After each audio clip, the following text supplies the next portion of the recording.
उपस्थित भगवत कथानुरागी तथा विविध विविध क्षेत्र से आए हुए सभी भक्तों का प्रति शनिवार जो ये ठाकुर विलेज में जो सत्संग होता है उसमें आए हुए सभी भक्तों का हार्दिक स्वागत है और आप सभी भक्तों के चरणों में आपकी इस दास का प्रणाम। हरे कृष्ण। तो आज अंतिम सत्र है माँ तुलसी की आरती का। तो आइए पहले माँ तुलसी को जो है हम प्रणाम कर लें। वृंदाय तुलसी देव्य प्रियाय केशवस्य च कृष्ण भक्ति प्रदे देवी सत्यवते नमो नमः।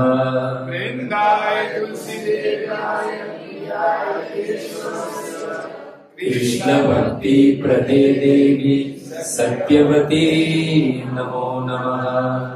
वृंदाय तुलसी देव्ये प्रियाय केशवस्य च कृष्ण भक्ति प्रदे देवी सत्यवते नमो नमः। वृंदाय तुलसी देव्याय प्रियाय केशवस्य च कृष्ण भक्ति प्रदे देवी सत्यवते नमो नमः। तो भक्तों, लगातार 2 सत्र से जो है हम माँ तुलसी की आरती जो है जो प्रतिदिन हम प्रातः काल और संध्या काल 2 समय जो है हम माँ तुलसी की आरती गाते हैं। उस तुलसी की आरती में हम प्रार्थना भी करते हैं और निवेदन भी करते हैं। और भक्तों, तो 2 सत्र में हमने सुना, प्रथम हम माँ तुलसी को क्या करते हैं, नमो नमः तुलसी, और माँ तुलसी को जो है हम प्रणाम करते हैं। नमो नमः तुलसी कृष्ण प्रेयसी नमो नमः। माँ तुलसी को बार बार प्रणाम कर रहे हैं और प्रणाम करके हम संबोधन क्या दे रहे हैं, श्री कृष्ण प्रियसी, यानी कृष्ण की प्रियसी। दूसरे शब्द में कहे तो कृष्ण को प्रिय है, उनको हम बार बार जो है प्रणाम करते हैं। अच्छा, प्रणाम करके हम हमारी अभिलाषा व्यक्त करते हैं। क्या अभिलाषा है? राधा कृष्ण सेवा पाओ ए अभिलाषी। हमने हमारी अभिलाषा, हमारी कामना जो है वो व्यक्त की प्रणाम करके। क्या व्यक्त की? कि राधा कृष्ण की हमें सेवा प्राप्त हो। हे तुलसी देवी, हे कृष्ण प्रिय सी, मैं आपकी शरण में क्यों आया हूं? जो तुम्हार शरण लय तार वांछा पूर्ण है। मैंने सुना है कि जो लोग आपकी शरण में आते हैं आप उनकी सभी अभिलाषा, सभी कामना जो है वो पूर्ण करती हो। अब ये जब सुना कि हम कौन सी कामना लेकर गए हैं, तो राधा कृष्ण सेवा पाओ, तो माँ तुलसी जो है बड़ी प्रसन्न हो गई। एक बंदा ऐसा मिला जो मुझे मेरे पास मेरी शरण में आकर जो है वो क्या मांग रहा है, राधा कृष्ण की सेवा मांग रहा है।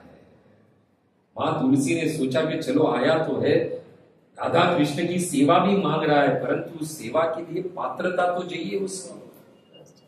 और ये जो राधा कृष्ण की सेवा जो है वो मेरी कृपा के बिना जीव जो है वो पात्रता को प्राप्त नहीं होता है। इसलिए माँ तुलसी जो है हमारे पे कृपा करती है। और माँ तुलसी की कृपा क्या है? कृपा करी कर तारे वृंदावन वासी। माँ तुलसी क्या करती है? जो जीव उनकी शरण में आता है और अभिलाषा, कामना ये व्यक्त करता है कि मुझे राधा कृष्ण की सेवा चाहिए, तो तुरंत माँ तुलसी प्रसन्न होकर अपनी कृपा करती है, उसे क्या बना देती है? वृंदावनवासी, ब्रजवासी। अब हम जो है माँ तुलसी की शरण में गए, माँ तुलसी से राधा कृष्ण की सेवा की कामना, अभिलाषा की। माँ तुलसी बड़ी प्रसन्न हुई। माँ तुलसी ने हमें अपनी कृपा से कृतार्थ कर दिया, हमें वृंदावन वासी बना दिया। अब जैसे वृंदावन वासी बन गए, तो और एक अभिलाषा उत्पन्न हुई, मोर एई अभिलाष विलास कुंज दियो बस। क्या अभिलाषा हुई कि विलास कुंज में हमें सदा के लिए नित्य वास मिलते हैं। दूसरी अभिलाषा विलास कुंजे दियो वास, क्यों? नयने हेरीबो सदा युगल रूप राशि। उस वृंदावन वास मिले, वृंदावन वासी बनने के बाद जो है विलास कुंज में मुझे वास मिले, ये दूसरी अभिलाषा। उसके पीछे कारण ये है कि वृंदावन के कुंजों में जो नित्य युगल सरकार श्री श्री राधा कृष्ण की नित्य लीला चलती है, वही नित्य लीला जो है वो मैं नित्य उस सुंदर लीला का दर्शन कर सकूं। देखो ये दूसरी कामना क्यों प्रकट हुई है पता है? क्योंकि पहली कामना क्या थी, अभिलाषा क्या थी? ये हमेशा याद रखना है, राधा कृष्ण सेवा पाओ। और राधा कृष्ण की अभिलाषा थी, इसलिए दूसरी कामना जो है उत्पन्न हुई उनके दर्शन करने की। देखो यहां पर दो कामना हुई तो अभिलाषा हुई।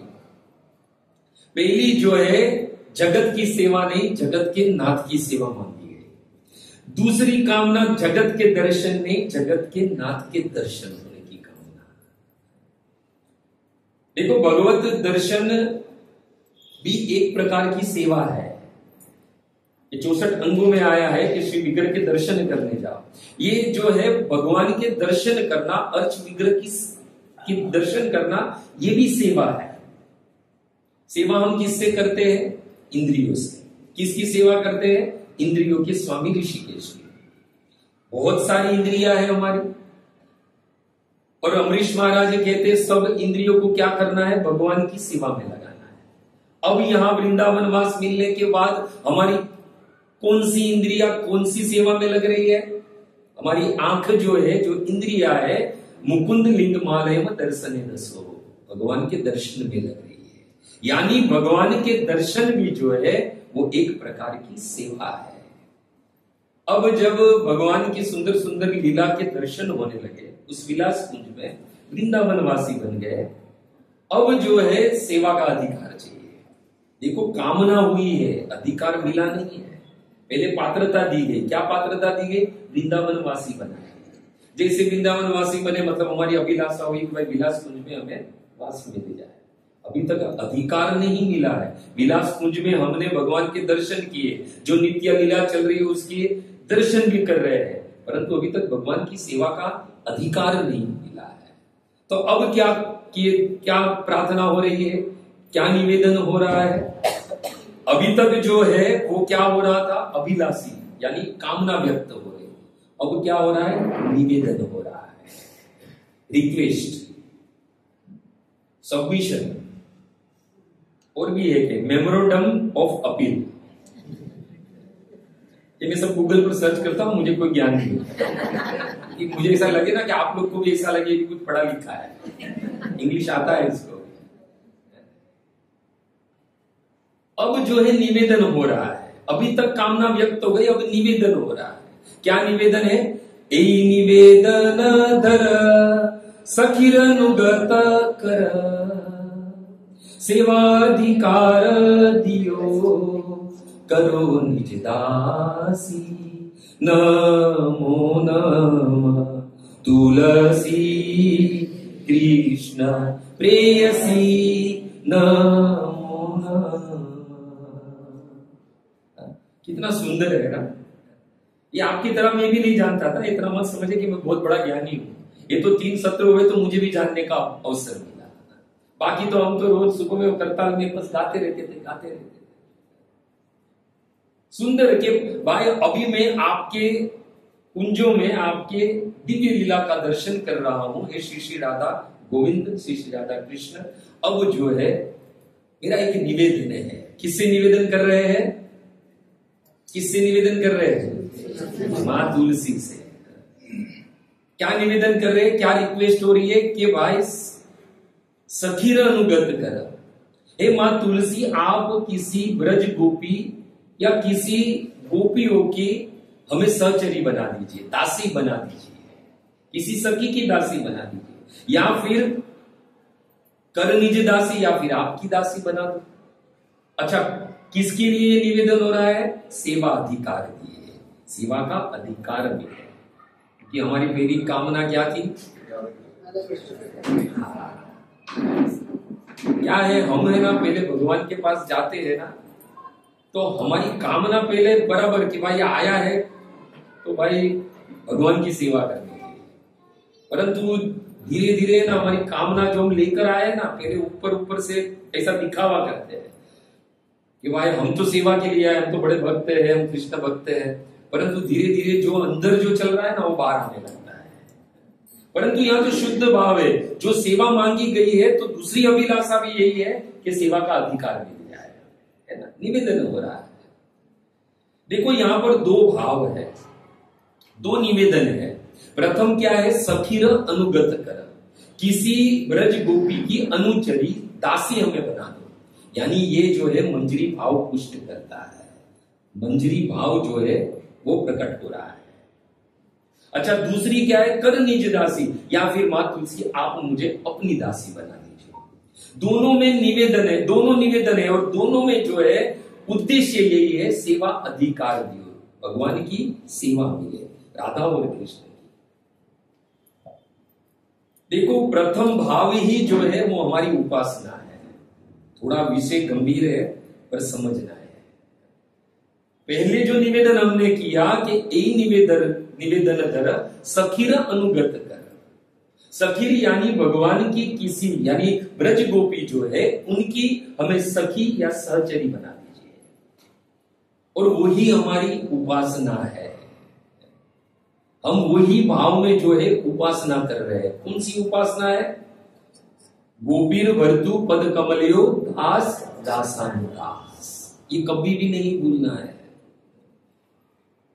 कभी भी नहीं भूलना है। और हम क्या निवेदन करते? सखीर अनुगत कर, हे मां तुलसी मुझे किसी ब्रज गोपी की सखी या सहचरी दासी बना दीजिए आप, किसी सखी की। अब यहां प्रश्न हुए कि सखीर अनुगत, ये सखी क्या है? ये भी तो प्रश्न उठे, क्योंकि हमें उनकी दासी बनने की हम कामना कर रहे हैं। तो हम किसके दास हैं? हम तो कृष्ण के दास हैं, और यहां पर तो रे किसी सखी के दास बना दीजिए हमें। तो पहले समझना होगा कि सखी क्या है। देखो, भगवान कृष्ण और राधा जी की सेवा में अनेक सखियां हैं, अनेकों प्रकार की सखियां हैं।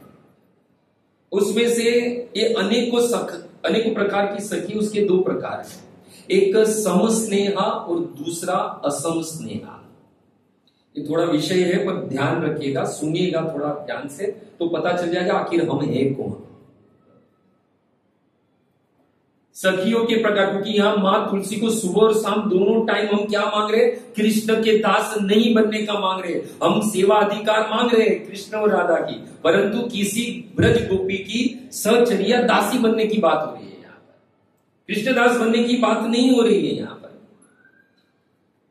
तो सखी, किसी सखी की हमें दासी बना है। तो सखी बहुत सारी है, उसमें दो प्रकार है, एक सम स्नेहा और एक असम स्नेहा। सम स्नेहा मतलब क्या? सम स्नेहा मतलब राधा तथा कृष्ण के प्रति सम स्नेह जिसका हो, उसे क्या कहते हैं? सम स्नेहा। यानी ऐसा नहीं है कि कृष्ण को ज्यादा प्रेम या राधा रानी को कम, या राधा रानी को ज्यादा कृष्ण को नहीं, दोनों को सम स्नेह। अच्छा, उसमें कौन आते हैं? अष्ट सखिया। अष्ट सखिया जितनी कृष्ण से प्रेम करती उतनी राधा रानी से प्रेम करती, ये सम सखी स्नेहा है।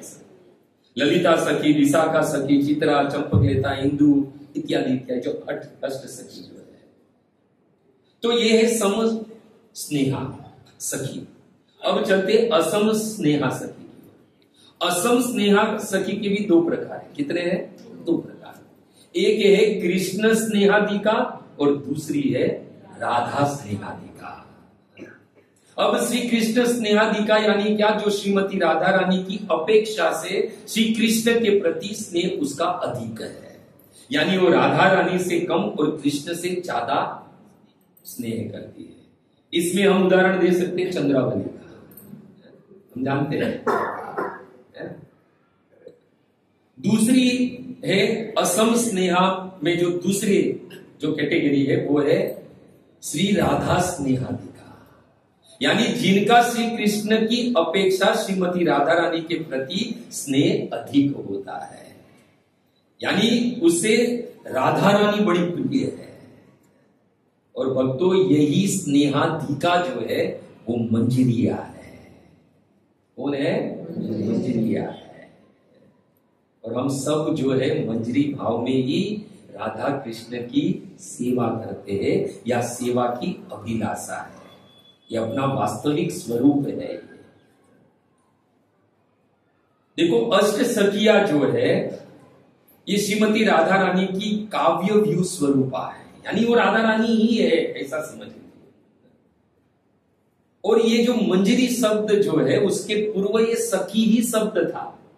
मंजरी कोई नहीं जानता था कौन मंजरी है, परंतु ये मंजरी शब्द का इस संसार को देने वाले यदि कोई है तो एक और एकमात्र चैतन्य महाप्रभु है। चैतन्य महाप्रभु के आने के पूर्व ये मंजरी शब्द था ही नहीं। ये चैतन्य महाप्रभु के द्वारा ही ये नया शब्द दिया गया है, वो है मंजरी। चैतन्य महाप्रभु ने सिद्धांत क्या दिया? जीवेर स्वरूप है नित्य कृष्णदास। भक्तों हम चाहे साख्य भाव के उपासक हो, माधुर्य भाव के उपासक हो, वात्सल्य भाव के दास्य भाव के उपासक हो, हम इन भावों के प्रत्यक्ष साक्षात उपासक नहीं हो सकते। यानी एक सरल भाषा में समझाओ तो साख्य भाव में हम मनसुखा, सुदामा, सुबल इत्यादि नहीं हो सकते। समझ रहे आप? हम यदि साख्य भाव में भगवान की उपासना करते हैं तो हम मनसुखा नहीं हो सकते, हम सुबल नहीं हो सकते, हम सुदामा नहीं हो सकते हैं। उसी प्रकार यदि हम वात्सल्य भाव से भगवान की उपासना करते हैं तो हम रोहिणी या यशोदा भी नहीं हो सकते। ये बात समझिए। यदि हम माधुर्य भाव से सेवा करते हैं तो ललिता सखी, विशाखा सखी इत्यादि भी हम नहीं हो सकते हैं। ये सब कौन है? ये भी प्रश्न उठे कि आखिर ये सब कौन है? तो फिर ललिता सखी, विशाखा सखी, बाद में यशोदा, रोहिणी जी, मनसुखा, सुदामा, ये सुबल, ये सब लोग कौन है? ये सब महाप्रभु ने इनको नाम दिया है रागात्मिक परिकर। ये सब कौन है? रागात्मिक परिकर है। सभी प्रकार के भाव रसों पर इनका ही अधिकार है, ये समझ लेना, हमारा अधिकार नहीं है। तो यहां पर और एक प्रश्न उठे कि तो फिर हम भक्ति क्यों कर रहे हैं भाई? ये भी प्रश्न उठ सकता है। चैतन्य महाप्रभु ने हम जीवों के लिए भी भक्ति प्रदान की है, रागानुगा भक्ति। एक कौन सी भक्ति है? रागात्मिक भक्ति। जो कौन कर रहा है?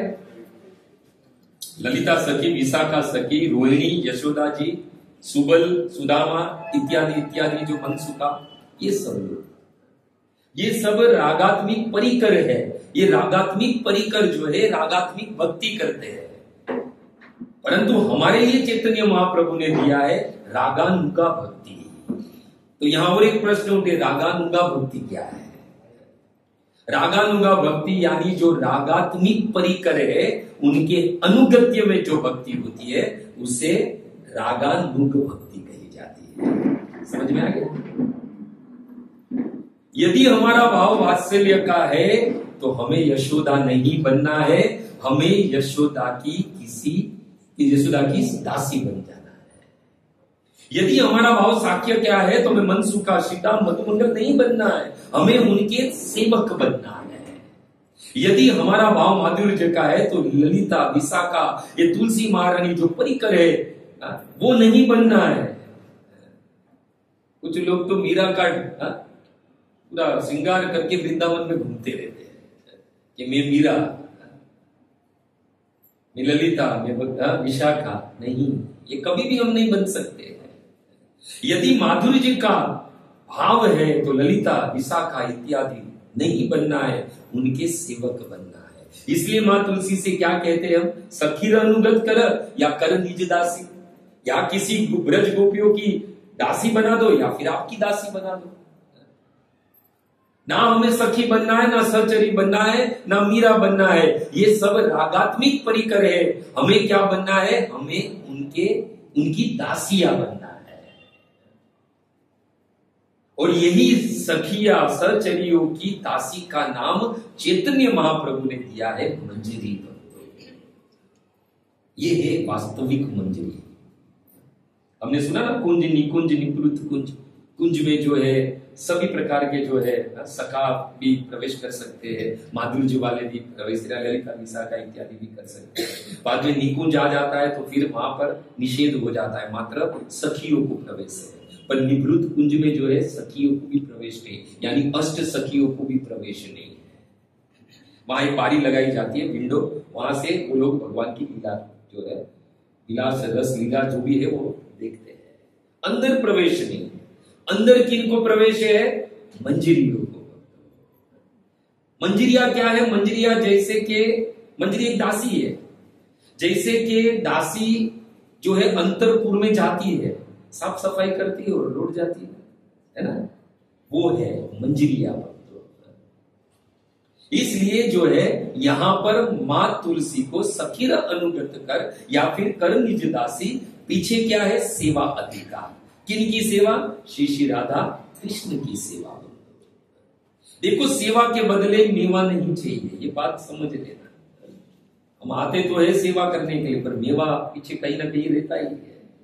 पर गुजराती में बहुत सुंदर भजन है, मेवा मड़े के नाम मड़े, मारे सेवा तमारी करवी छे, मुक्ति मड़े के नाम मड़े, मारे भक्ति तमारी करवी छे।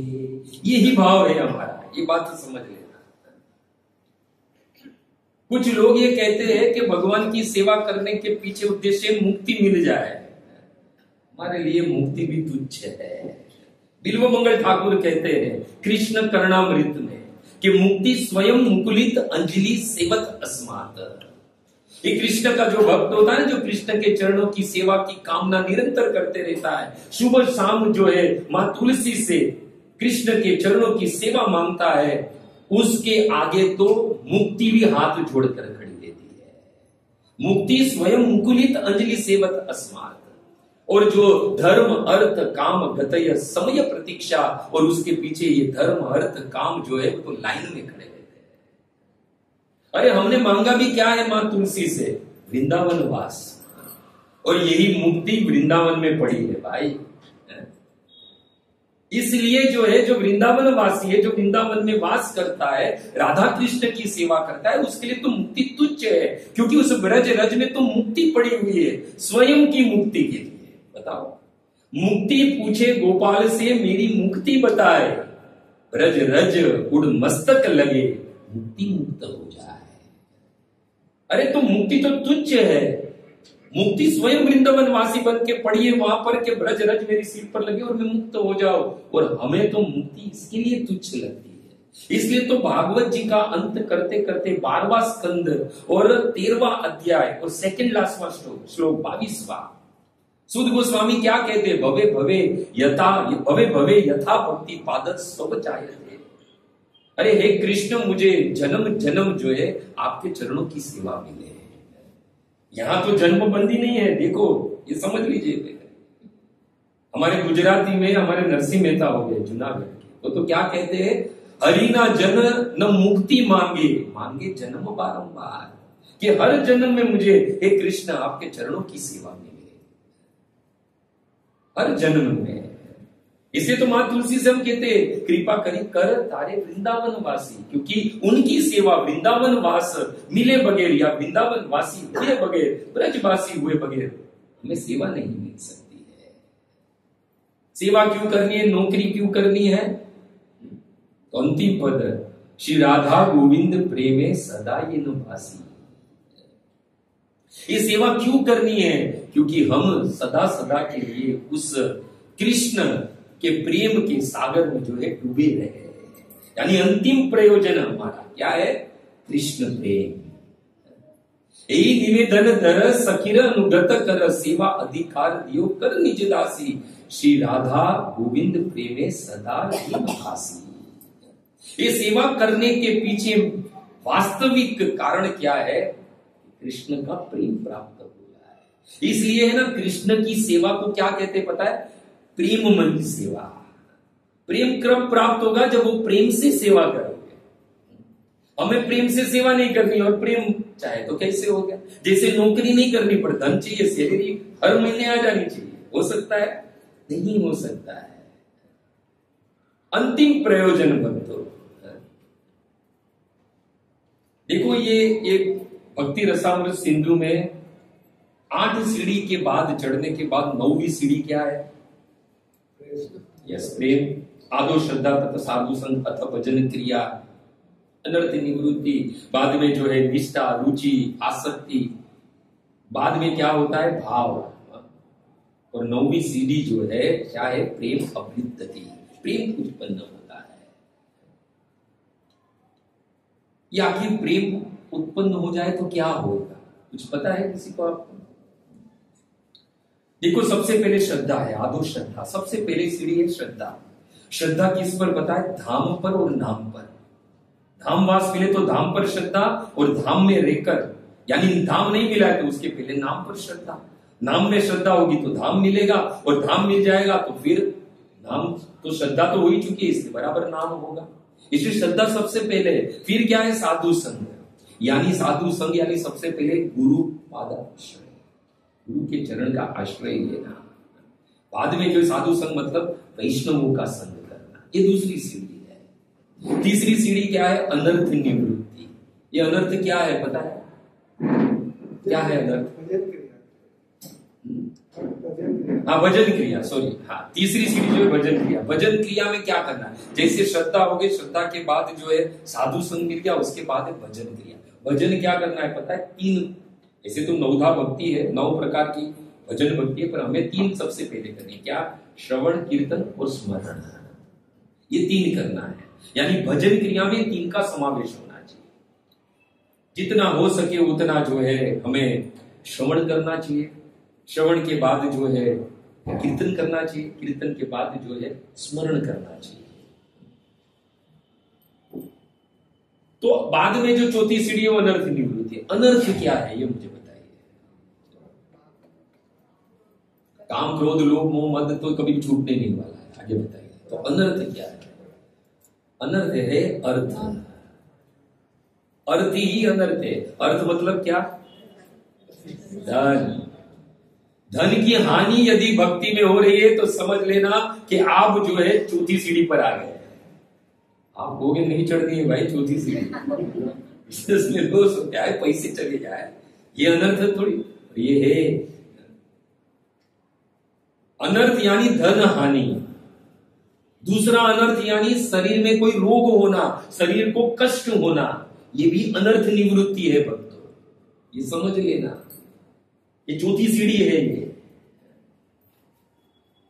दूसरा लोगों में तिरस्कार होना, ये भगवान जो है युधिष्ठिर महाराज को भागवत में कहते हैं कि यस्याम अहम अनुगृणामि हर्षे तद धनम सने। जब मेरी कृपा किस पर होती है ना तो सबसे पहले उसका धन हर लेता हूं। सोचना है इसको पकड़ने से पहले। ऐसे ही भगवान ने नहीं कहा है कि बहुनाम जन्मानाम अंते ज्ञानवान माम प्रपद्यन्ते वासुदेव सर्वमिति समात्मा सुदुर्लभ। भगवान कहते हैं ना अनेकों में से कोई मेरी भक्ति करने वाला बिरला होता है। भगवान कहते हैं मेरी कृपा क्या है? हर्षे तब तत धनम सने, उसके सारा धन हर लेता हूं पहले। और बाद में क्या कहते हैं पता है? बंधु विच्छेदम। अपने लोगों से वो क्या करवाता है? झगड़ा करवाता है। बाद में कहते हैं तत् दुखी, उससे उसे वो दुखी हो जाता है और उसको और दुख देता हूं। ये कृपा है भाई, अनर्थ निवृत्ति है। अच्छा, फिर निष्ठा है। जब अनर्थ निवृत्ति हो, हमारे पास कुछ यही नहीं, करे क्या? सब लोग बोलते भागो यहां से, तुम कुछ काम के नहीं है। जब हम जगत के काम के नहीं रहते तभी हम जगत के नाथ के काम के होते हैं, ये समझ लेना। बाद में क्या है कि निष्ठा जो है, फिर तो क्या है, एक ही रह गया, नाम जप, भगवान का ही आसरा, उसका नाम लो, हरि नाम लो, परंतु कैसे? निष्ठा से, यंत्र पूर्वक नहीं। 16 माला कहीं गुरुदेव ने 16 माला करो, फिर माला कहां पड़ी है वो भी पता। श्री प्रभुपाद कहते हैं आखिर निष्ठा में नाम जप हो रहा है ये पता कैसे चले? तो जब 16 माला खत्म हो जाए तो मन करे और 17 भी करूं, 18 भी करूं, 19 भी करूं, ये तो हो ही नहीं रहा है हमारे से। वो लास्ट की जो 16 माला रहती है ना, वो तो मर मर के होती है, और उसके बाद जो आनंद आता है ना, आज तो बहुत बड़ा काम कर लिया। ये सबकी स्थिति है, आपकी मेरी सबकी, ये बात समझ लेना, क्योंकि वी आर इन प्रोसेस, हम सब लोग प्रोसेस में है। मेरा जी प्रेम उत्पन्न नहीं हुआ है, ये बात समझ लेना। आसक्ति जो है वो क्या है? भजनीय तत्व में जो है स्फूर्ति आनी है। कोई भी भजन का कार्य, कोई भी भक्ति का कार्य है, उसमें स्फूर्ति होनी चाहिए कि भाई मुझे करना ही है, 16 माला सुबह 4 बजे पूरी करनी है, स्फूर्ति होनी चाहिए। बाद में जो है भाव, रुचि के बाद आसक्ति के बाद जो है वो भाव। देखो रुचि भी क्या है? रुचि है कि भजन में इतनी प्रीति हो जाए कि लौकिक कार्य जो है वो भूल जाए। ये रुचि जो है वो पहली, दूसरी, तीसरी, चौथी, पांचवी, छठी सीढ़ी है, ये रुचि जो है। और जब नाम में रुचि हो जाए, भगवत कथा श्रवण करने में रुचि हो जाए, भगवत स्मरण करने में रुचि हो जाए, फिर लौकिक कार्य भूल जाए। कुछ लोग कहते हैं कि आना आज मेरे घर पर पार्टी है, मेरे कुछ भी है या इनविटेशन है, हम कहेंगे हाँ आएंगे, और हम माला करने बैठे, भूल गए, अरे जाना था, टाइम देखा तो पता चला अभी तो निकलने का टाइम हो गया वहां से। तो ये होए तो समझ लेना रुचि है। आसक्ति जो है वो कैसी होनी चाहिए? कोई भी कार्य, भगवत कार्य करे, उसमें आसक्ति हो, लोलुपता हो, उत्कंठा हो, उसे आसक्ति कहते हैं। जैसे हमारी आसक्ति क्या है पता है? भौतिक कार्य करने में, है ना? पिक्चर देखने की बात करेंगे तो आधे घंटे पहले पहुंच जाएंगे, और कहाँ सत्संग है तो अब वो तो चलता है 9 बजे, टेंशन क्या है, आराम से पहुंचेंगे। ये सारी सीढ़ी जो है वो पार करने के बाद हम भाव पर पहुंचते हैं, और भाव जब होता है ना तो अत्र तत्र सर्वत्र सब जगह उसका दर्शन होने लगता है। किसी से प्रेम हो जाए ना तो सबसे पहले है ना सब जगह वही दिखता है, आंख बंद करो तो भी वही दिखता है, पर फिर जगत याद रहता है नहीं। ये सबका अनुभव है। यही तो प्रेम है, यही तो प्रेम है कि सब जगह उसके दर्शन हो, फिर हर समय हर पल जो है उसकी याद आए। शून्यायतम जगत सर्वे गोविंद विरण में आश्लेष। पर पहले क्या है कि मुझे जगत जो है वो शून्य लगने लगे, ये भाव है। और जब ये भाव के कारण प्रेम उत्पन्न होता है ना भक्तों, तो प्रेम में विरह उत्पन्न होता है। और प्रेम जब उत्पन्न होता है तो भक्तों एक बात ध्यान रखना, ये पंच भौतिक शरीर जो है वो प्रेम को झेलने की ताकत नहीं रखता है, ये बात समझ लेना। और जब कृष्ण प्रेम भाव के बाद 9वीं सीढ़ी पर यदि भक्त पहुंच जाए तो फिर क्या होता है? ये पंच भौतिक शरीर जो है वो नाश हो जाता है।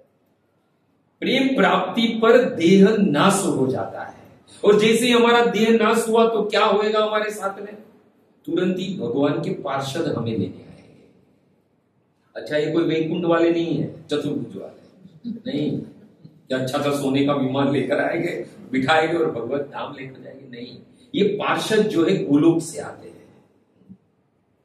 गोलोक वाले पार्षद हमें करते क्या है कि ये जीव ने प्रेम प्राप्त कर लिया और प्रेम के कारण इसके देह का नाश हो गया है, तो भगवत पार्षद जो है हमें उस जीव को क्या करते हैं, उसको लेकर ब्रह्मांड के, और हम सब जानते हैं अलग अलग ब्रह्मांड पर अलग अलग भगवान की लीला चलती है। किसी ब्रह्मांड पे राम जी का जन्म हुआ है, किसी ब्रह्मांड पर जो है नरसिंह लीला चल रही है, किसी ब्रह्मांड पर जो है अन्य कोई वामन लीला चल रही है।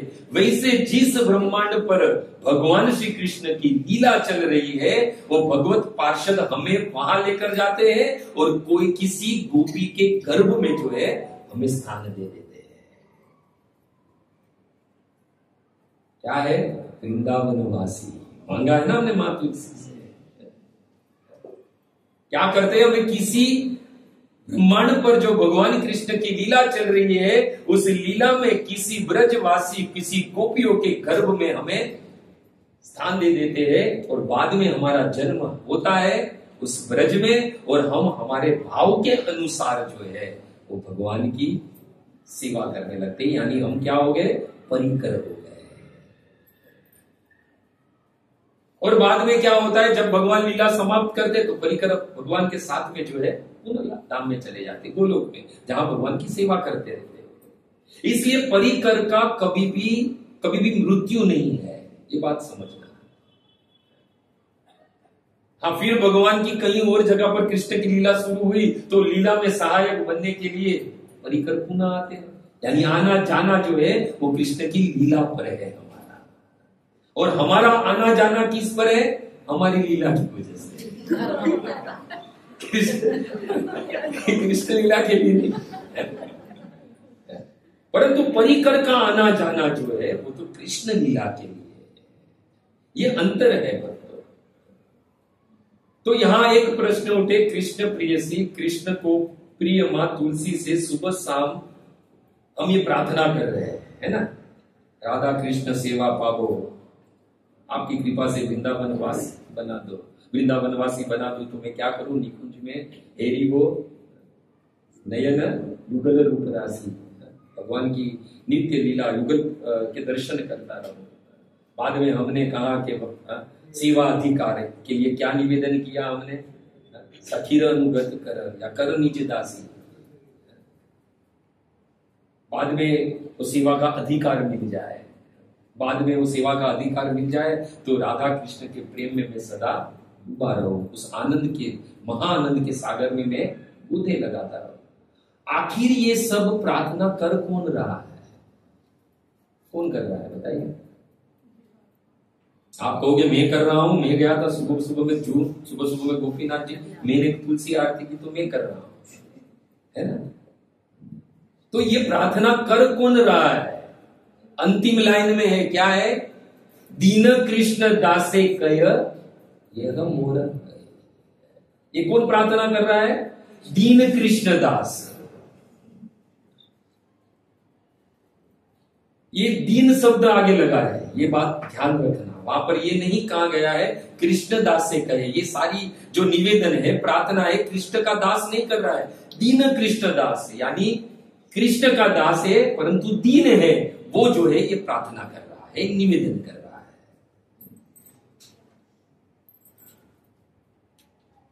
यानी एक बात तो तय हो गई कि मां तुलसी से ये प्रार्थना करने के लिए हमें दीन कृष्णदास बनना पड़ेगा। कृष्णदास से काम नहीं चलेगा। एक कृष्णदास तो प्रभुपाद जी कृपा से मिल गया है, जिसकी पात्रता भी हमारे में नहीं है। कृष्णदास तो श्री प्रभुपाद की कृपा से हम बन गए हैं, परंतु दीन कृष्णदास बनना है। और दीन कृष्णदास जब तक नहीं बनोगे तब तक जो है ये रोज सुबह शाम जो है हम आरती करते हैं, निवेदन करते, प्रार्थना करते, कुछ काम का नहीं है। ये प्रेम जागरूक इसके लिए नहीं हो रहा है क्योंकि हम दीन नहीं है।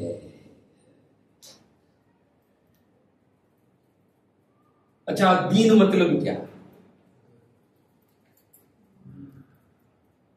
दीन मतलब क्या? नहीं, पुअर नहीं, गरीब को दीन थोड़ी देते हैं।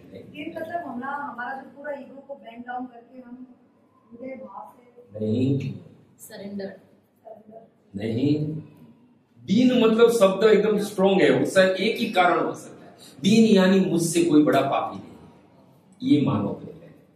मौसम कौन कुटिल खल कामी, मेरे जैसा कोई पापी नहीं है, ये जो माने वो ही दीन है। तो हम तो कैसे भाई, मैं कोई पापी नहीं हूं, हम तो पहले ही हाथ खड़ा करके सरेंडर कर दें, ये पापी नहीं हूं। पर कृष्ण के पास जाने के बाद हाथ खड़े कर कर ये कहना है कि मैं पापी हूं। अमित ठाकुर तुम्हार कुकुर, मैं हमेशा कहता हूं कि ये जाकर बोलो। ये बोलना कब होगा, जब हम अपने आप को पतित मानेंगे। पतित यानी दीन, सबसे बड़ा पापी, मेरे जैसा कोई पापी नहीं है। तब हम कह पाएंगे अमित ठाकुर तुम्हार कुकर है, ठाकुर एक कृष्ण में आपका कुत्ता हूं, बांधिया निकटे हमारे पाली बे रही बे तुम्हारे द्वार। अरे मैं आपका कुत्ता हूं, आप मुझे अपने द्वार के पास बांध कर रख लीजिए, मैं वहां पड़ा रहूंगा। ये जो हम कहते हैं ना कि अमित तुम्हारे जन्म है ना, भजन में आता है कि प्रभु मैं तो आपका जन्म हूं, मैं तो हरि आपका जन्म हूं। अमित तुम्हार तुमित आमार, मैं आपका और आप मेरे।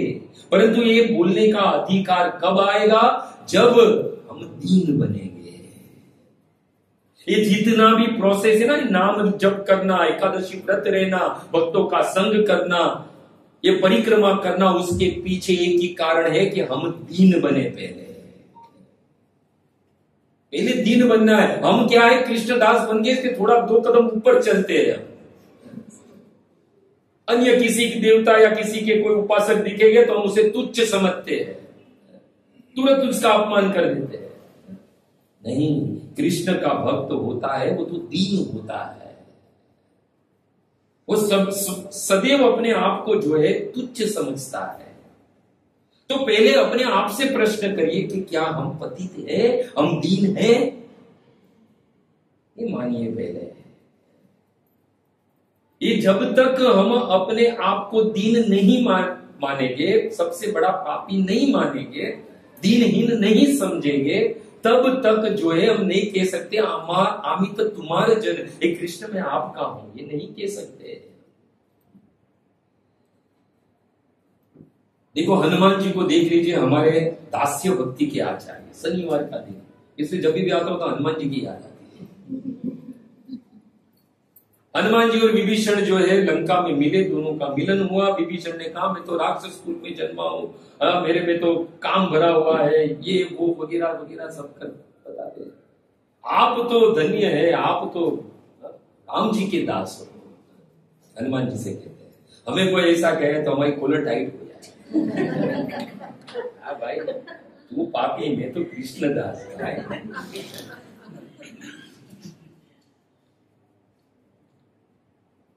परंतु हनुमान जी के सामने कहा गया तो हनुमान जी ने कहा रुको रुको, कहू कवन में परम कुलीना, कपि चंचल सब ही ते हीना, हीना आया वास।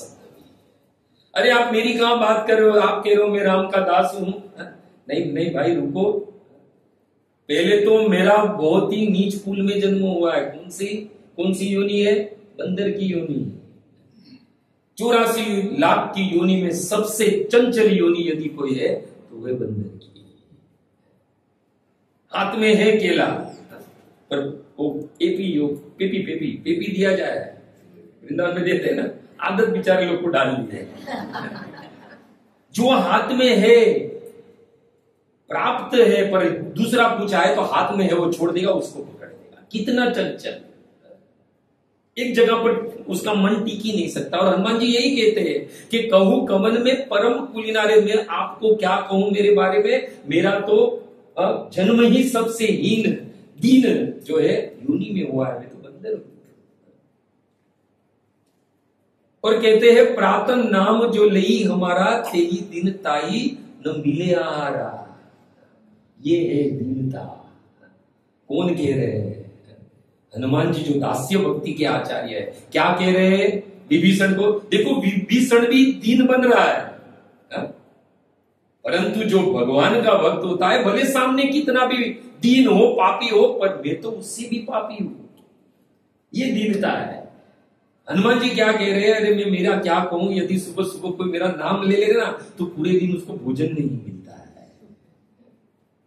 हम कहेंगे ऐसा, अरे मेरा नाम लेके देखो, ऐसा आपको भोजन की लाइन लगी है। कहते हैं ना कि वो प्रभु वो वहां पर वो वीआईपी में जाना है, मेरा नाम ले लेना, अंदर एंट्री मिल जाए। बोलते कि नहीं बोलते? यहां तो हम मार खा जाते हैं भाई। अरे दास्य भक्ति के आचार्य, नवदा भक्ति में दास्य भक्ति जो हम सब है दास्य भक्ति कर रहे, हमारे आचार्य जो हनुमान जी महाराज क्या कह रहे हैं कि मेरा नाम कोई सुबह सुबह में ले ले तो क्या हो जाए, उसको पूरा दिन आग ही मिलता है भाई। अरे के भी कौन रहे जो राम को सबसे ज्यादा प्रिय है। ऐसे देखा जाए तो सबसे ज्यादा यदि प्रभु श्री राम को कोई प्रिय है तो वो है भरत जी। परंतु भरत जी, राम जी ने क्या किया, तुम मम प्रिय भरत सम भाई, यानी भरत के साथ में रख दिया हनुमान जी को, यानी राम जी को सबसे ज्यादा प्रिय हनुमान जी है। अरे इतना ही नहीं कहा, तुम मम प्रिय लक्ष्मण से दूना, तुम तो मुझे लक्ष्मण से भी दुगने प्रिय हो, ये कह रहे हैं। ये है दीनता भक्तों, यही भक्तों से हमें सीखना है भक्तों। अरे याद कीजिए वो सबरी को भक्तों, जिसको दर्शन देने के लिए, अपना धाम प्रदान करने के लिए, नवधा भक्ति का दान देने के लिए स्वयं भगवान ने वनवास धारण किया। वो सबरी जब राम जी को देखती है तो क्या कहती है, अधम ते अधम अधमती नारी। अरे मेरे समान कोई पापी नहीं है, यही तो दीनता है। हमारे भक्ति विनोद ठाकुर, जिसे सप्तम गोस्वामी कहा गया है, जिन्होंने अपनी टेरेस पर गौर सुंदर के दर्शन किए, वही दर्शन, उनकी संपदा के दर्शन किए, वही हम जो है प्रत्येक संध्या समय गौर आरती गाते हैं। वो क्या कहते हैं, आमी तदुर्जनती, क्या कहते हैं, आमी तदुर्जनती सदा दुराचार। क्या कहते हैं, अमित दुर्जन थी, मैं तो बड़ा पापी हूं। कौन कह रहे, भक्ति विनोद ठाकुर भक्त। कोटि कोटि जन्म मोर नाही को उद्धार। अरे मैं करोड़ों और जन्म ले लूं फिर भी मेरा उद्धार नहीं होगा, मुझे कृष्ण की सेवा नहीं मिलेगी। बताओ कौन कह रहे थे, भक्ति विनोद ठाकुर। यहां तक भी कह दिया, कर्म नाही ज्ञान नाही कृष्ण भक्ति नाही, तबे बल की रूपे वो चरण पाई। अरे मेरे पास ना कोई पुण्य कर्म है, ना मेरे पास ज्ञान है, ना ही अंत में कह दिया मेरे पास कृष्ण भक्ति भी नहीं है। बताओ ये तीन बल नहीं है मेरे पास, तो कौन से बल से एक कृष्ण में आपके चरण की सेवा प्राप्त करूं? कौन कह रहे हैं, भक्ति विनोद ठाकुर। क्या उनको ज्ञान नहीं है? वो तो बैरिस्टर थे भक्त। ऐसा कोई आदमी मुझे बताइए ज्ञानी, जिसके लिए उसके ऑफिस से लेके घर तक प्राइवेट ट्रेन चलती है, एक बताइए विश्व में, आज की बात करो तो एक कोई ऐसा? इनके लिए इनकी ऑफिस से लेकर घर तक जो है सिर्फ उनके लिए ट्रेन चलती है। आज भी जाइए मायापुर में आप, आज भी वो पटरी बिछी हुई है। इतने बड़े ज्ञानी जो मुकदमा के फैसले जो है जिसको लेने में अंग्रेज सरकार को कई महीने लग जाते थे, वैसे वो प्रतिदिन 50-60 केस सोल्व कर डालते थे। बताओ कितने ज्ञानी, फिर भी क्या करते, ज्ञान नहीं, मेरे में तो बुद्धू, मेरे में ज्ञान नहीं। इतना ही नहीं भक्तों, ये गौड़ीय धारा में सप्तम गोस्वामी उन्हें कहा गया है, अनेकों हमारे जैसे बद्ध जीव कृष्ण प्राप्ति करने के लिए, कृष्ण प्रेम प्राप्त करने के लिए, कृष्ण भक्ति प्राप्त करने के लिए उनके पद चिन्हों पर चलते हैं। वो भक्ति विनोद ठाकुर कह रहे हैं कि कृष्ण भक्ति नहीं, मेरे में कृष्ण भक्ति नहीं। यहां तो हरिदास ठाकुर का तिरुभाव दिवस जाता है ना, 192 राउंड करते हैं ना। अभी तो पांडव एकादशी है ना, अगले सैटरडे। तो जैसे ही हम उस दिन 64 माला कर ली, 108 कर ली, तो थोड़ा ऊपर उड़ने लगते हैं। पता है कि सुबह से लेकर अभी तक मैंने पानी नहीं पिया है, पांडव एकादशी। हम जानते कल सुबह तूने क्या क्या इंतजाम करके रखा है।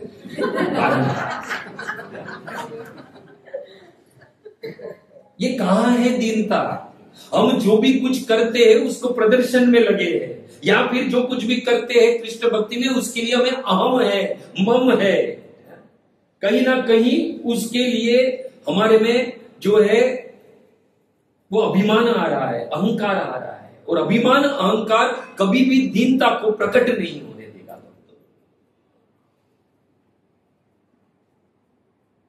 थोड़ा सा व्यासपीठ पर बैठ लिया जाए, भागवत के, श्रीमद् भगवत गीता के कुछ श्लोक आ जाए तो अपने आप को तो बड़ा विद्वान समझते हैं। भक्ति शास्त्री कोर्स कर लिया, ब्राह्मण दीक्षित हो, यस, तुम तो अभी फर्स्ट इनिशिएशन। भक्ति वैभव क्या कर लिया है? अरे ये जितना ऊपर चढ़ोगे उतना दीन बनना पड़ेगा, उतना अहंकार जो पुष्ट होता है उसके लिए हमें नीचे उतरना पड़ेगा। फिर ये जितनी ऊपर चढ़ोगे अहंकार बढ़ेगा, पर कृष्ण की भक्ति में हमें ऊपर नहीं नीचे उतरना है, अति दीन बनना है। जैसे कुछ आ नहीं जाएगा दूसरों को सिखाने लगे, ऐसा नहीं करो, ऐसा होता है। जब कभी भी किसी से मिलो, कितना भी ज्ञान हो, एक ही बात है, मुझे कुछ नहीं आता है, ज्ञान नहीं। भक्ति विनोद ठाकुर कहते, भक्ति विनोद अति दीन अकिंचन। भक्ति विनोद स्वयं कहते कि मैं तो अति दीन हूं, कांदिया कांदिया भले ए पतित चार, पतित पावन नाम प्रसिद्ध तुम्हार। अरे मैं तुच्छ पतित हूं, रोते रोते आपसे यही आशा रखता हूं, क्योंकि आप पतित पावन नाम से प्रसिद्ध है। हे गोपीनाथ, हम कहते हैं ना, पतित पावन हेतु तव अवतार,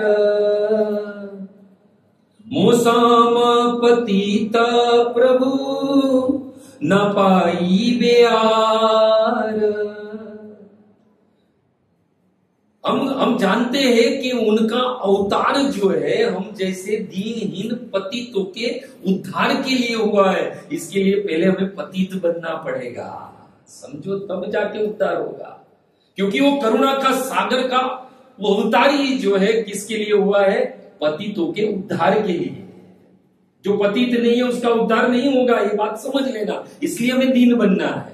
इसलिए यहाँ है दीन कृष्ण दासे कहे, ये दीन कृष्ण दास की निवेदन है, प्रार्थना है मां तुलसी। गोस्वामी तुलसीदास जी कहते भगवान के सामने जाओ तो क्या कहना है पता है? मौसम दीन दीन हित, मौसम दीन दीन हित, तुम समान रघुबीर, अस विचारी रघुवंश मणि, हरहु विषम भवी, हरहु विषम भवी। अरे मैं दुखी हूं, मैं दुखी हूं, पतित हूं, मैं दीन हूं, मेरे जैसा कोई दीन नहीं और तुम्हारे जैसा कोई दीनों का उद्धार करने वाला नहीं है।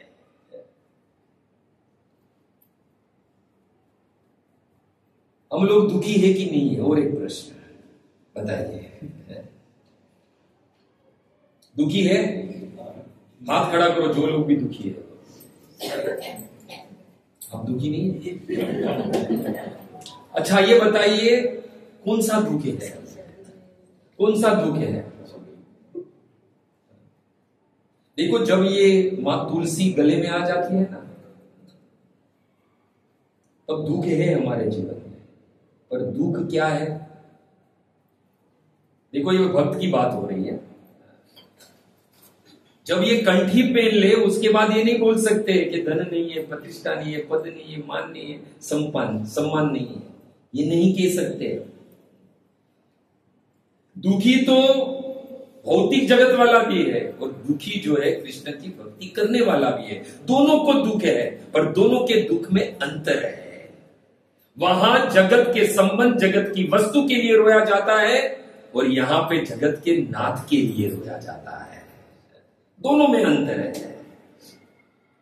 हम गाते हैं ना, हा प्रभु नित्यानंद प्रेमानंद सुखी कृपावलोकन कर आमी बड़ दुखी। कहते ना कि हम तो बड़े दुखी है। और यदि कोई ये कह लेना कि मैं भक्ति कर रहा हूं और बड़ा सुखी हूं तो कपट कर रहा है। याद रखिएगा भक्तों, भक्ति शुरू की, भगवान का नाम लिया तो दुख तो होगा, रोना इसमें भी है। पर गोपिया कहती है जिसको रोने से जग डरे मेरे मन आनंद।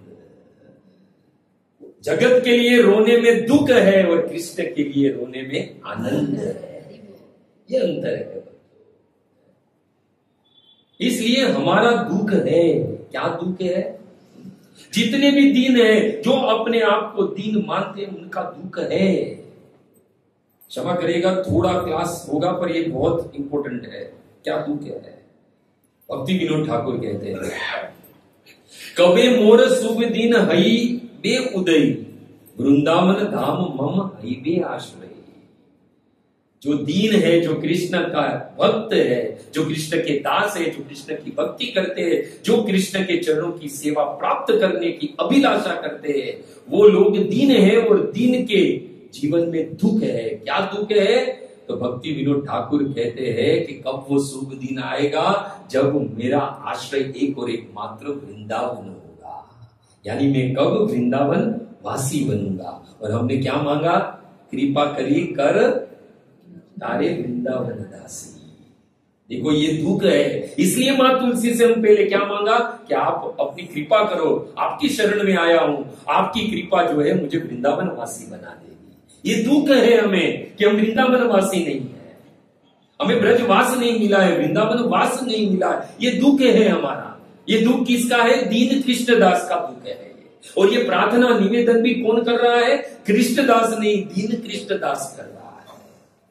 और उसका दुख है कि वृंदावन वासी। इसलिए हम मां तुलसी से कहते हैं कि कृपा करी कर तारे वृंदावन वासी। आपकी कृपा करो ताकि मैं वृंदावन वासी बन जाऊं, वृंदावन वास मिल जाए। देखो जो कृष्ण के दास होते ना, जो दीन कृष्ण दास होते ना, उनको एक ज्ञान होता है। क्या ज्ञान होता है? वैष्णव संसर्गे मोर पूरी वे कामना। कि ये जो मेरी कामना है ना, वो एक और एक मात्र भगवान के भक्ति ही पूरा कर सकते हैं। भक्ति में जो भी कामना, यानी भगवान की सेवा की कामना जो है, एक और एक मात्र भगवत परिकरी, भगवत भक्ति ही हमारी पूर्ण कर सकते हैं। इसलिए हम मां तुलसी के आश्रय में गए, क्योंकि हमारी जो कामना क्या है? राधा कृष्ण सेवा पाओ। वो कामना कौन पूर्ण करेगा? कृष्ण प्रियसी, यानी भगवान कृष्ण की परिकर मां तुलसी। ये बराबर जानता है दीन कृष्णदास कि मेरी कामना जो कृष्ण की सेवा करने की है, वो क्या है? कौन पूरी करेगा? कृष्ण की परिकर, भगवान के जो प्रिय है। इसलिए यहां पर हमने क्या कहा? कृष्ण प्रेयसी। मां तुलसी को कृष्ण प्रेयसी करने का उद्देश्य बोलने का, संबोधन देने का, क्योंकि कृष्ण के प्रिय है और जो कृष्ण के प्रिय है वो हमारे काम कर देंगे, यानी कृष्ण की सेवा दे देगी, वृंदावन वासी बना देगी। इसलिए कहते हैं कब मोरे शुभ दिन है वे उदय वृंदावन धाम मम हे आश्रय है। अब दूसरा दुख क्या है? इनका दीन कृष्णदास का। और ये दीन कृष्णदास कौन है? भक्ति विनोद ठाकुर, जो अपने आप को क्या कहते हैं? आमित अति दीनहीन कींचन। कहते कबे श्री यमुना तीरे कदम्ब कानने हेरिबे युगल रूप हृदय नयने। क्या दुख है दीन कृष्णदास को कि कब मैं अपने हृदय के नेत्रों से सुंदर दिव्य युगल जोड़ी को यमुना के तट पर कदम के वनों के निकुंजों में कब निहार पाऊंगा। ये दुख है। हमें यदि भगवान का दर्शन नहीं हो रहा है, ये दुख है हमारे इस आंखों में भगवान की दिव्य लीला नहीं दिख रही है, ये दुख है हमारा। ये नाम जप करते ना हम, उस वक्त जो है नाम जप करते करते एक अवस्था आ जाती है कि तब हमारी आंख बंद होती है और जब नाम लेते हैं भगवान का तो भगवान की लीला के दर्शन होने लगते हैं। यानी ये नाम करने का, नाम जप हरि नाम लेने के पीछे का उद्देश्य है कि हमें भगवत दिव्य लीला जो नित्य लीला है वो दिखने लगे। और यहां पर जो है दुख क्या है कि कब उस यमुना के तीर पे बसे कादम के वनों में जो निकुंज है उसमें कब जो है हरिव युगल रूप हृदय नयने, कब इस हृदय के नेत्रों से मैं उस युगल के दर्शन करूंगा। ये दुख है। इसके लिए हमने क्या मांगा मां तुलसी से? दूसरी अभिलाषा, मोरे ये अभिलाषा विलास कुंज दियो वास नयने हरिवो सदा युगल रूप राशि। ये दुख है हमें। इसलिए मां तुलसी से हम कहते हैं कि कैसे भी करके ऐसा करो कि सदा सदा के लिए हम जो है भगवान की नित्य लीला का नित्य दर्शन कर सके। ये वृंदावन में तो दुख होना चाहिए कि भगवान के दर्शन नहीं हो रहे हैं, परंतु हमें कोई दुख नहीं है। यदि हमें पिज्जा नहीं मिलेगा तो दुख होगा, भगवान मिले नहीं मिले हमें पता नहीं। हमने गत सत्र में ही सुना ना कि पहले सब लोग वृंदावन में कृष्ण को ढूंढने जाते थे, इसलिए इतने मंदिर है। प्राधान्य पहले वो था, अब क्या है? गेस्ट हाउस इसी वाले, इसलिए वृंदावन में सबसे ज्यादा गेस्ट हाउस बन रहे हैं। अच्छा, वहां पर पिज्जा मिलेगा? डोमिनोज पिज्जा आ गया है वहां पर हमारे इस्कॉन मंदिर के लाइन में, वही रमन रेती रोड पर। बताइए किसके लिए? क्योंकि डिमांड है हमारी, इसके लिए वो आया है वहां पर। अब क्या है वृंदावन में? सबसे ज्यादा गेस्ट हाउस और सबसे ज्यादा रेस्टोरेंट। बताइए, क्योंकि पब्लिक की डिमांड है, वहां आने वाले की डिमांड है। पहले डिमांड क्या थी? कृष्ण की, इसलिए कृष्ण के मंदिर इतने बने। जाके वहां क्या करना है? हे राधे ब्रज देवी के चललिते, हे नंद सुनो कुत, श्री गोवर्धन कल्पपाद पतले, कालिंदी बने कुत, घोषांतावितो सर्वतो व्रजपुरे, खेदेर महाविहल्लो, वंदे रूप सनातनो रघुयुगो, श्री जीव गोपाल को। बताओ, कभी जाकर ऐसा रोए हैं हम? वहां जोर जोर से पुकारा है, हे कृष्ण कहां हो आप? हे श्रीमती राधे रानी आप कहां हो? हे ललिते, हे विशाखा आप कहां हो? क्योंकि आपको ही तो ढूंढने के लिए मैं यहां पर आया हूं। ये वृंदावन जाने का एक ही होना चाहिए लक्ष्य कि कृष्ण मिल जाए, कहीं उसके दर्शन हो जाए। अरे कृष्ण नहीं तो कृष्ण के किसी सखा के दर्शन हो जाए, कृष्ण की किसी सखी के दर्शन हो जाए। इसलिए यहां पर कहते हैं भक्ति विनोद ठाकुर के कबे श्री यमुना तीरे कदम कानने, हेरी बे युगल रूप हृदय नयने। इसलिए हम भी जो है एक दिन कृष्णदास अपना दुख व्यक्त करता है, मां तुलसी से कहता है कि नयन हेरी बे सदा युगल रूप राशि। मेरी कामना है कि मैं जो है अपने नयन से ही युगल जोड़ी के दर्शन करना चाहता हूं। अब जो है वापिस कहते हैं भक्ति विनोद ठाकुर, कबे सखी कृपा करी युगल सेवाए, नियुक्त करीबे मोरे राखी निज पाय। क्या कहते? कब मुझे ब्रज गोपियों के, कब मुझे ब्रज सखी जो है, ब्रज गोपियां जो है अपने चरण कमलों के निकट में रखेगी, ताकि मैं क्या कर पाऊंगा? यदि उनकी निकट में रहूंगा तो मैं राधा कृष्ण की सेवा कर पाऊंगा। और वही हमने क्या मांगा है मां तुलसी से?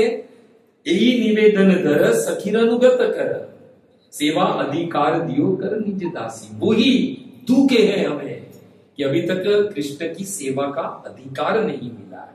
इसलिए क्या करो, मुझे किसी ब्रज गोपियों की सखी की सचरी दासी बना दो। और वही भक्ति विनोद ठाकुर कहते, कभी सखी कृपा करी युगल सेवा है। कब सखी की कृपा मुझ पर होगी जो मैं युगल की सेवा कर पाऊंगा।